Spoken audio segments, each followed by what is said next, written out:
I want to start today with a little word association game. Oh, okay. I'm ready. If I say the word princess, what is the very first image that flashes into your brain? And don't overthink it, just the raw, immediate image. Well, ideally, I'd like to say a diplomat or a strong leader. Yeah. But if I'm being completely honest and relying on decades of pop culture conditioning, I picture a tower. I picture a dress that is entirely impractical for running. And I picture waiting. Exactly, waiting. Waiting for a prince, or waiting for a rescue, or maybe waiting for a political marriage to be arranged so she can be shipped off to a neighboring kingdom like a piece of high-value furniture. We tend to think of historical princesses as pawns. Right. Maybe they become the queen on the chessboard eventually, but usually they start as pawns. And that is a fair assessment for a pretty depressing amount of history. But it is definitely not the whole story. And it is certainly not the story we are telling today. Not even close. Today, we are tearing up that script. We are doing a deep dive into a stack of sources that completely upends the whole damsel in distress narrative. We are looking at women who didn't just rule from behind a curtain or whisper in a king's ear. We are talking about women who put on armor, rode into battle, commanded thousands of troops, and literally toppled empires. The warrior queens. The warrior queens. And we're going to start with one specifically who, frankly, should be a household name. She is the reason one of the greatest dynasties in Chinese history even exists. Her name was Princess Pingyang. Pingyang is a fascinating figure because she combines military genius with this incredible political savvy in a way you rarely see, regardless of gender. Yeah, she helped take down a corrupt emperor, a guy who was a total cartoon villain, by the way, and we'll get to him in a minute. And she established the Tang Dynasty, which is China's golden age. And get this, she did it all before she turned 20. It is a staggering achievement. But the mission of this deep dive isn't just to list her resume. We really want to look at how she did it. Because when you look at the source material, you realize her success wasn't just about brute force. It was about what we would call today public relations. Winning hearts and minds. Exactly. She understood the value of winning the people over. And once we unpack her story, we're going to broaden the scope a bit. We have a whole hall of fame of warrior women in these notes, from the Tang Dynasty to the Nigerian savannah. We've got revenge stories, we've got empire builders, and we've got some truly gruesome moments involving skulls used as wine cups. We certainly do. So buckle up. Let's start with the villain of our story, because to really understand why Princess Pingyang had to rise up, we have to understand what she was fighting against. Set the stage for us. We are in the Sui Dynasty, early 600s AD. Who is running the show? That would be Emperor Yangdi. And if you were writing a screenplay and you wrote a character like this, the producer would absolutely tell you to tone it down because he's just too much of a cliche bad guy. The sources literally call him a mustachio-twirling villain. It fits perfectly. This is a man who, according to history, murdered his own father to secure the throne. Off to a great start. Talk about daddy issues. Right. And once he had the throne, he treated the imperial treasury like his personal piggy bank. He squandered the country's money on these massive, completely failed military expeditions to conquer foreign lands. And when he wasn't doing that, he was funding these incredibly expensive vanity-building projects just for his own glory. So he's bankrupting the state on war and monuments. I assume that meant taxes. Crippling taxes. But it wasn't just the money, it was the labor. Yangdi conscripted virtually all the able-bodied men for his army. Which leaves who to farm the fields? Nobody. The fields were left entirely empty. So you have a broke population. The men are being dragged off to die in failed wars, and there is simply no food. It's a recipe for disaster. By around 613 or 614, the people are just done. Starving peasants start to revolt. And when the peasants start revolting, the opportunistic nobles usually aren't far behind, right? Precisely. The rebellion starts to spread to government officials who see the writing on the wall. And Yangdi responds exactly how you'd expect a paranoid tyrant to respond. He starts spiraling. He begins imprisoning or executing anyone he even vaguely suspects of disloyalty. Which brings us to our hero's father, General Li Yuan. Right. Now, Li Yuan is a really interesting character because he isn't a natural-born rebel. He was a garrison commander, very powerful, very influential. But he was also a distant cousin of the emperor. He was part of the establishment. He really didn't want to rock the boat initially. But the emperor had his eye on him anyway. And this is where the story gets a little supernatural, or at least superstitious. Tell us about the dragon. This is such a great detail from the sources.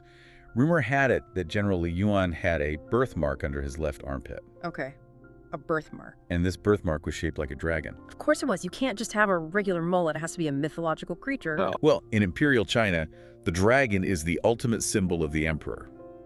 So having a dragon birthmark under your arm, that is a neon sign saying imperial destiny, is basically a divine stamp of approval that you are meant to rule. I'm sure Emperor Yangdi loved hearing that. Oh, he hated it. And it actually got worse.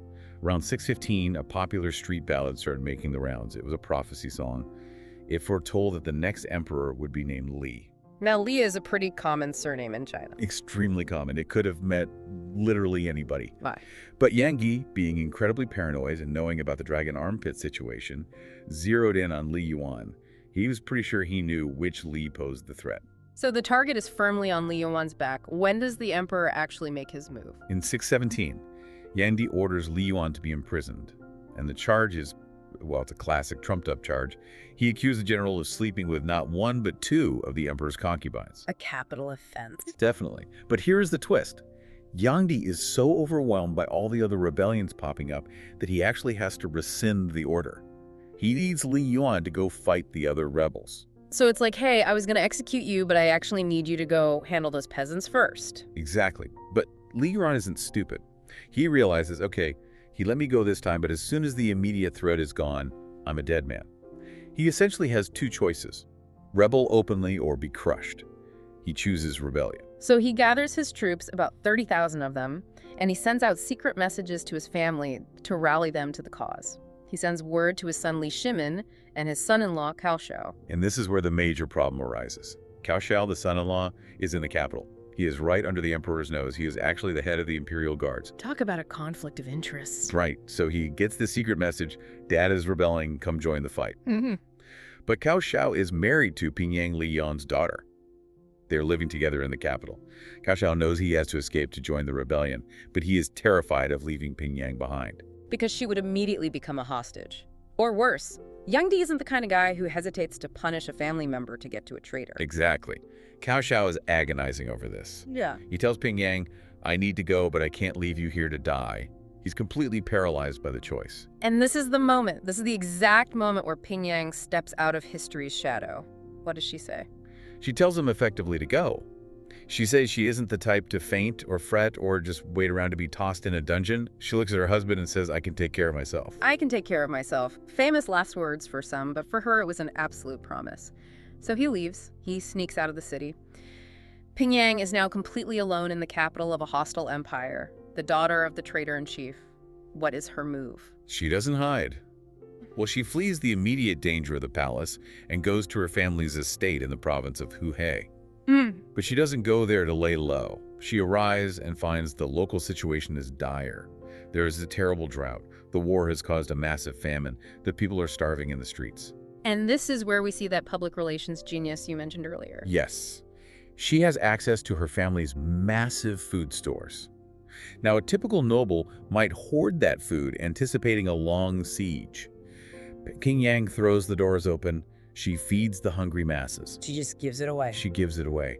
And the text specifically notes, this wasn't just charity. I mean, it's a humanitarian, yes, but it was also a brilliantly calculated strategic move. It indebts the local population to her. These people are starving. The emperor's either ignoring them or taxing them to death. And here comes the daughter of General Ai giving them rice. She's building a base. She's building a fiercely loyal base. And once they are fed, she starts recruiting. She takes the fittest and ablest men from the people she just saved and says, okay, now we fight. And thus the army of the lady is born. But she didn't stop with just peasants, right? The sources mention she made some pretty unlikely alliances. This is honestly my favorite part of her recruitment drive. She sends her servants out to find local bandits. Bandits? Like actual criminals. Highway robbers.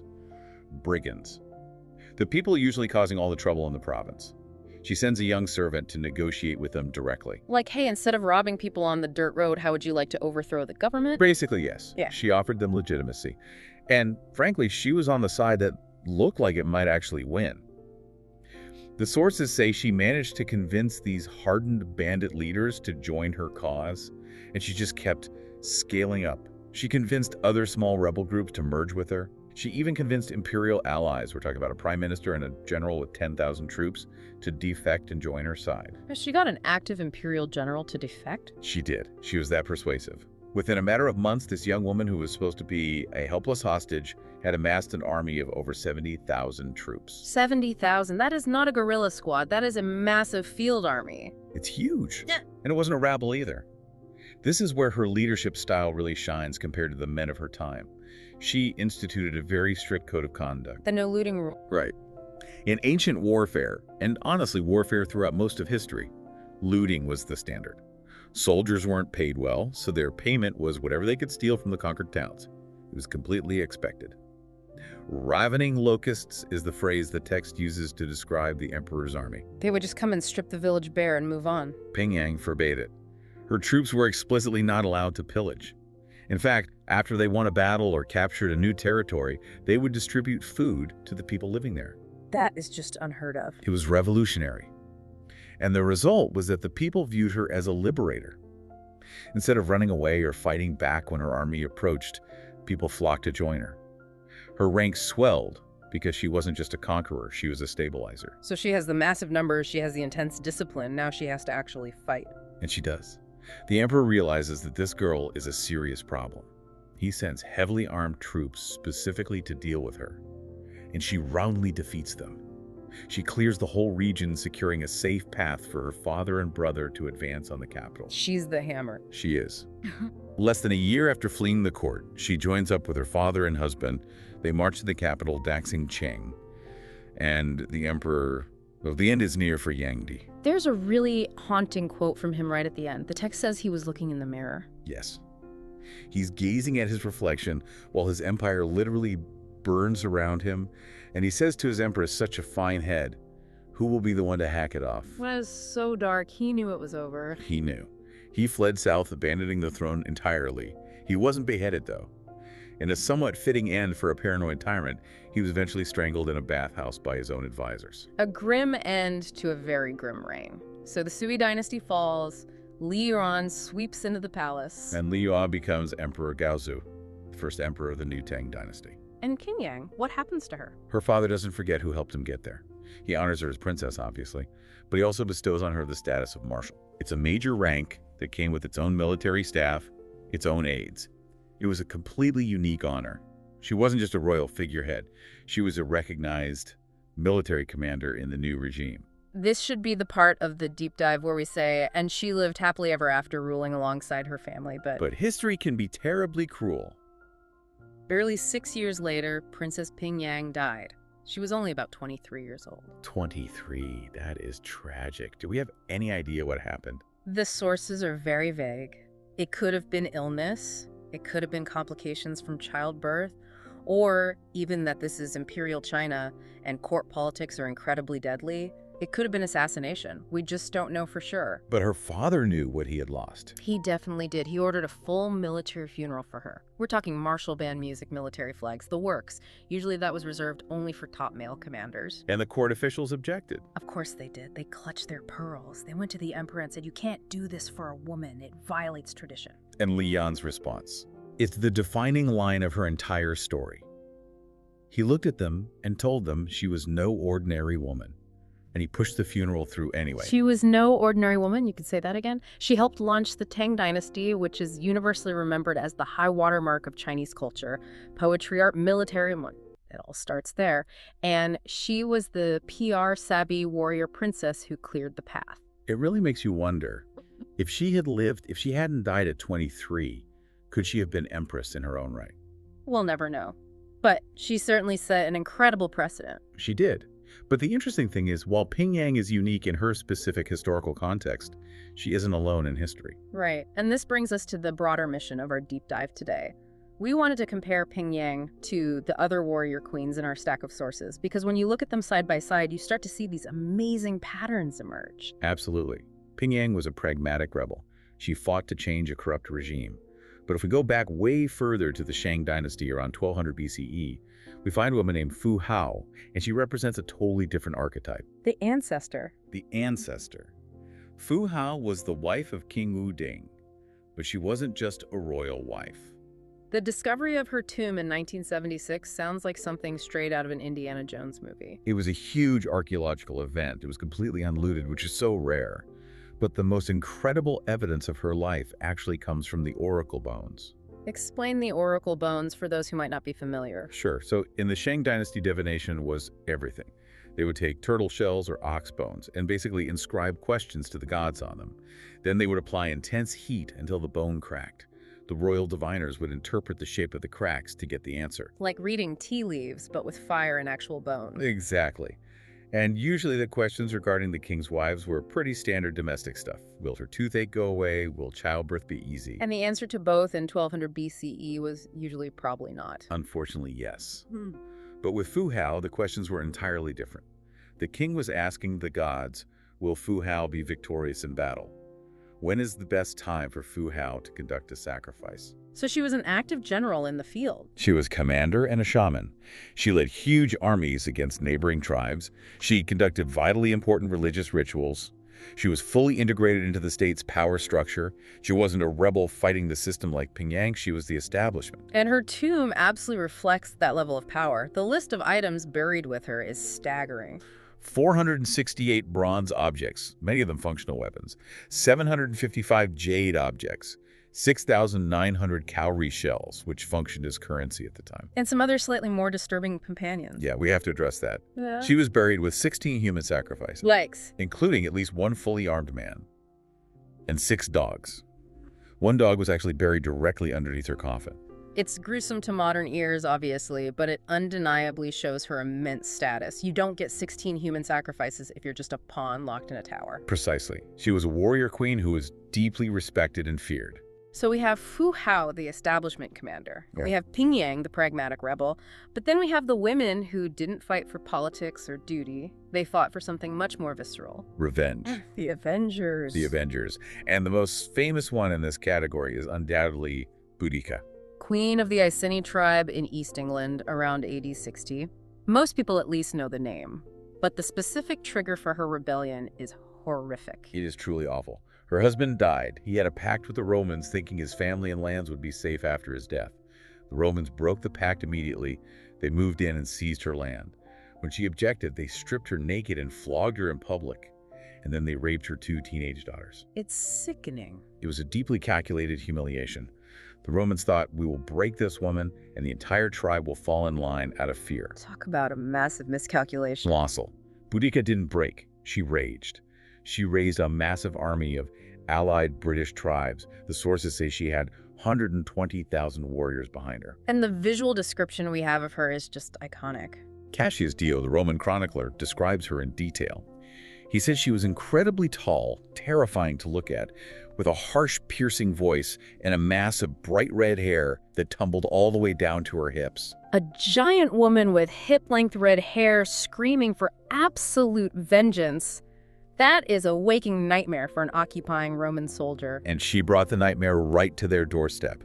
She completely destroyed the Roman 9th Legion. She sacked the city of Colchester. She marched on Londinium, which is what we now call London, and burned it completely to the ground. Burned it to the ground. Thousands and thousands were killed. She was on a warpath of pure, unchecked destruction. And she gave quite a speech before the end. Yes. Before her final battle, she rode her chariot up and down in front of her assembled troops. She told them the gods were on their side. She said that she, a mere woman, was fully prepared to die for freedom. And she called the Romans hares and foxes, trying to rule over dogs and wolves. Hares and foxes trying to rule over dogs and wolves. Powerful stuff. Sadly, she did lose that final battle. The rigid Roman military discipline eventually won out over the sheer numbers. She died shortly after either of an illness, or the sources say she took poison to deliberately avoid capture. But she absolutely made her point. She certainly did. Now, if we want to talk about revenge that actually succeeded, we have to go back quite a bit further to the 6th century BCE, Queen Tomyris of the Massagetai. Now, this is a story that feels like it belongs in Game of Thrones. Tomyris was the ruler of a fierce nomadic people in what is roughly modern-day Iran. Her enemy was Cyrus the Great of Persia. Cyrus the Great. A very big deal historically. A huge deal. Cyrus wanted her land. He tried to be tricky first, though. He proposed marriage. The old marry me and just give me your kingdom trick. She saw right through it instantly. She refused him. So Cyrus invades, and he uses a really dirty trick. He leaves one of his camps seemingly undefended but heavily stocked with wine. Exactly. Tomyris' son and his troops attack the camp. They find the wine and they drink it. They aren't used to strong alcohol. Cyrus circles back, slaughters the drunk troops, and captures Tamiris' son. So now Tamiris has lost her son to this invader. And she is furious. She sends Cyrus a chilling message. She writes, "Bloodthirsty as you are, I will give you your fill of blood." That is quite a threat. It is. She musters every single warrior she has. They engage the Persians in a brutally pitched battle, and against all odds they win. The Persians are defeated, and Cyrus himself is killed in the chaos. And then she actually follows through on her promise. She finds Cyrus's body out on the battlefield. She hacks off his head. Then she takes a skin bag, fills it to the brim with human blood, and dunks his severed head into it. I will give you your fill of blood. Literally. And legend has it, she kept his skull and used it as a drinking cup for the rest of her life. That is just intense. The Masajatai were an intense people all around. Herodotus mentions they used solid gold weapons and had a cultural tradition where elderly men were sacrificed and eaten by their relatives. Okay, we're going to just slide right past the cannibalism part. Probably for the best. But the larger point is, for Boudicca and Tamiris, it wasn't about building a dynasty like Pingyang did. It was about making the enemy pay a terrible price. It was deeply personal and visceral. Now let's pivot to our next category, the defenders.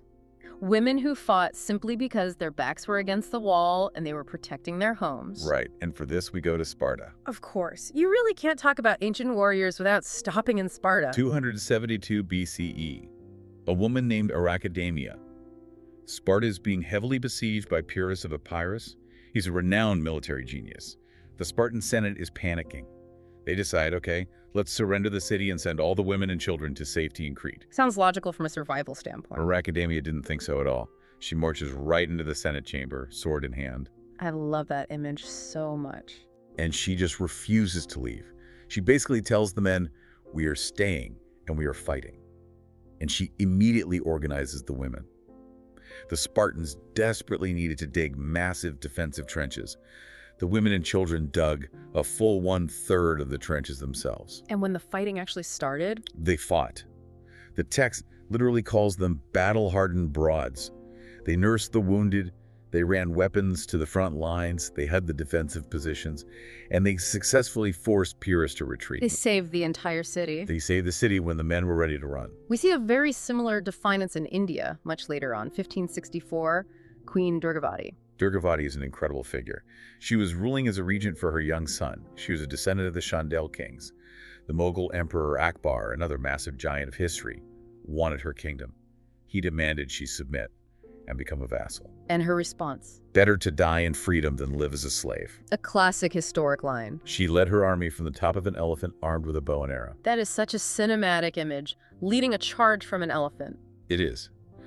But the battle went very poorly for her forces. During the fighting, she was shot with an arrow directly in the eye. Ouch. But she didn't stop. She reached up and pulled the arrow out.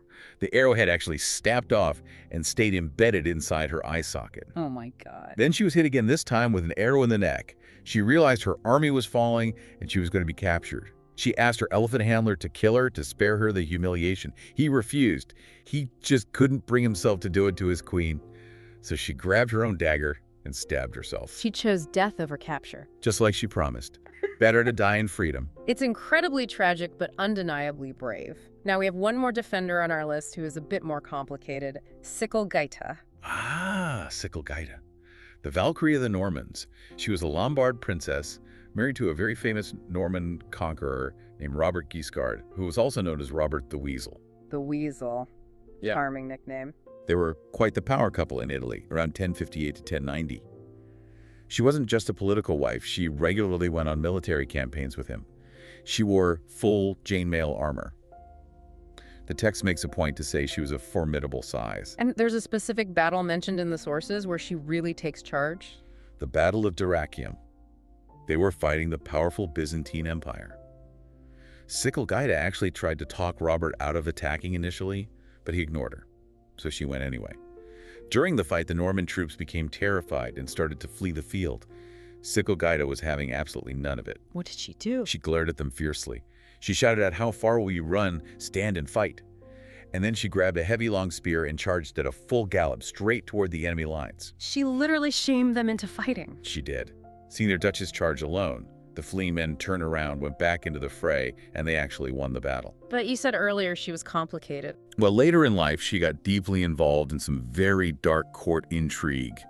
There are strong historical rumors she tried to poison Robert's son from his first marriage just to clear the way for her own son to inherit. The wicked stepmother trope playing out in real life. And possibly even poison Robert himself when he was dying just to speed things up so she could secure the succession. So she's a brave warrior, a battlefield leader, but also a deeply ruthless political operator. Which perfectly brings us to our final category. We've had the rebels, the ancestors, the onagers, and the defenders. Now we have the empire builder. Amina of Zaria. 16th century Nigeria. Yes, right in Hausaland. Amina was widely known as the pink-heeled princess. She was an absolutely brilliant archer. And she rode a very specific horse, right? A horse named Demon that was locally said to snort fire. I just love the mythology that naturally builds up around these specific women. It's great. Now, unlike the defenders we just talked about, Amina was an expansionist. She wanted more land. She commanded massive armies of over 20,000 men and women. She retook lands her people had lost and expanded her territory all the way to the Niger River. She was a true conqueror. Totally. And she was a master builder. She built a massive series of earthen walls and fortresses to protect her newly conquered cities. Remnants of what they call Amina's walls still exist today. She also forged huge trans-Saharan trade routes, which made her kingdom incredibly wealthy and powerful. And the sources say her personal life was, well, let's call it active. Very active. The local legends say that in every single town she conquered, she would take a different lover for the night. And what happened the next morning? She would discard him.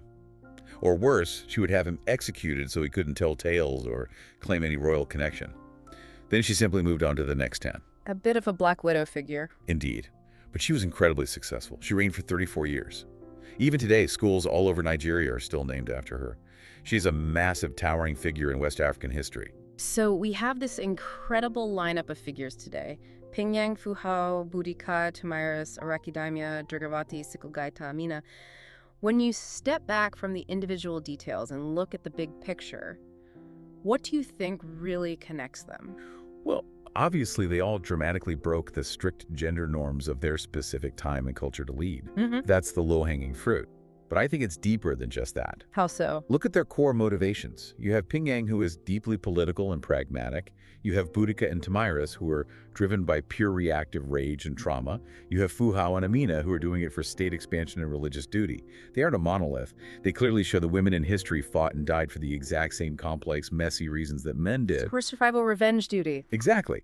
But bringing you back to Princess Pingyang, who is our main focus today, what really strikes me is that she manages to combine the best aspects of all of them. She had the military command skills of Fuhao, the defensive protective instinct of our academia, but she added that totally unique layer of hearts and minds administration. The no looting rule. That simple rule is the key to her entire legacy. That is why she succeeded in building something lasting, where so many others, both men and women, ultimately failed. She instinctively understood that to build a dynasty, you can't just conquer people, you have to govern them. You have to be someone that people actually want to follow. And that is exactly why the Tang Dynasty she helped found lasted for centuries and is remembered today as a golden age. Precisely. It really makes you think about that final funeral scene you described. Her father standing up and fighting his own court officials to give her those military honors. She was no ordinary woman. A powerful moment of historical validation for her. I want to leave you, the listener, with a final provocative thought today. We often hear the phrase, history is written by the victors. Yes, we do. Well, Pingyang was a victor. She unequivocally won. She established the dynasty. Her side literally wrote the history books for the next several hundred years. And yet, most people outside of China, and honestly many inside China, might not even know her name today. Her incredible story is so often treated as a footnote, a fun anomaly or a cool fact, rather than a central pillar of military and political history. why is that? Why do we still struggle so much to integrate these narratives into the mainstream historical timeline? That is the big question. Maybe it's because the cultural narrative of the passive waiting princess is just so strong it's hard to break through. Or maybe it's just that we haven't been looking in the right places for these stories. Well, hopefully today we help break that old narrative just a little bit. I certainly hope so. So the next time you are reading history, look for the anomalies, look for the dragon birthmarks, Look for the women leading the charge on elephants or charging with spears when all the men are running away, because they are there. You just have to know to look for them. Absolutely. They've always been there. That's it for this deep dive. Thanks for listening. Keep asking questions. We'll catch you next time.